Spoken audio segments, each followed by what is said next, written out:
अस्सलाम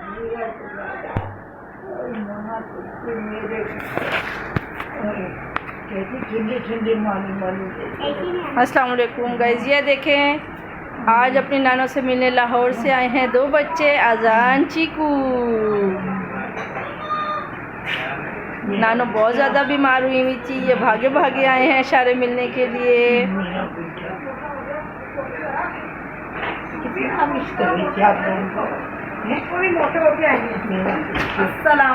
ये देखे एक और आई हैं, ये अपनी मम्मी से मिलने आई हैं लाहौर से।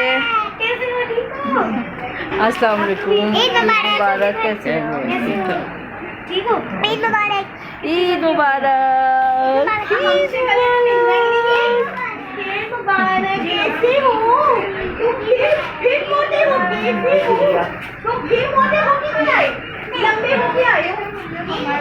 क्यों दिल निकल?